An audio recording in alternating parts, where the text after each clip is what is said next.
깜짝 놀란 시민들의 걱정은 이제 대통령을 향한 분노로 이어지고 있습니다. 대통령이 스스로 물러나라는 하야 주장과 국회가 탄핵해야 한다는 주장이 본물 터지듯 나오고 있는데요.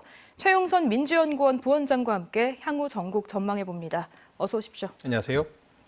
네, 어젯밤 10시 30분 윤 대통령의 비상계엄령 선포로 인해서 정말 나라 안팎이 시끄러웠습니다. 있어서는 안 될 일이 일어났다고밖에 설명이 안 되는데 처음 이 소식 접하시고 어떤 느낌이 드셨나요? 대통령의 특별 담화를 듣고 거기에 나와 있는 정북 세력, 반국가 세력을 빠른 시간 내에 척결하겠다라는 대통령의 워딩이 결국은 국회의 해산을 통해서 체포 구금을 통해서 이 문제를 좀 더 폭력적으로 이끌려고 하는 게 아닌가 이런 생각이 들었고, 이 과정에 시민들과의 충돌이 되게 되면 유혈 사태가 벌어지지 않을까 이런 우려들을 하면서 대통령의 특별 담화를 지켜봤습니다.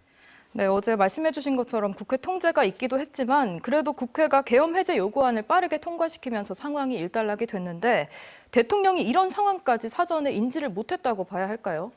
그렇습니다. 국회 경비대 경찰들 통해서 국회를 봉쇄하고 1공수여단을 빨리 투입하고 또 국회에 707 특임대라고 하는 특작부대를 국회 경내 안으로 투입시키고 소방사의 군사경찰 특임대를 통해서 주요한 요인들을 체포 구금하려고 하는 흐름들이 있었는데, 그것보다 빨리 국회가 대응을 하고 본회의에 통해서 190명이 의결을 통해 가지고 이 계엄 상황을 빨리 정리한 것으로 보여집니다.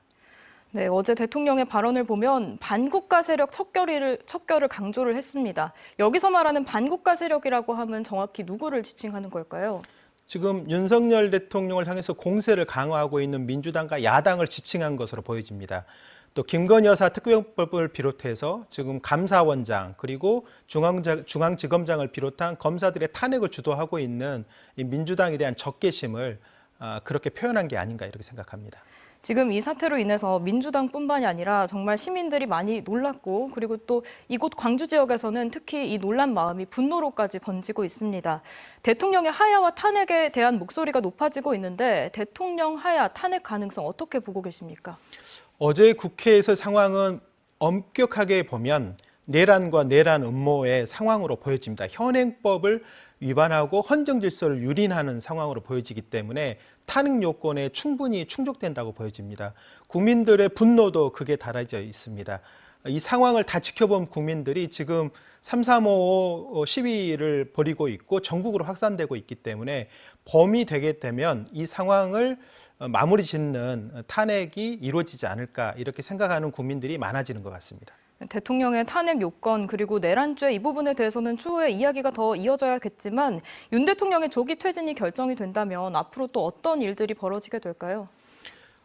지금 탄핵 소추하는 민주당과 야당들이 6개 야당들이 지금 이거를 발의해 놓은 상태입니다.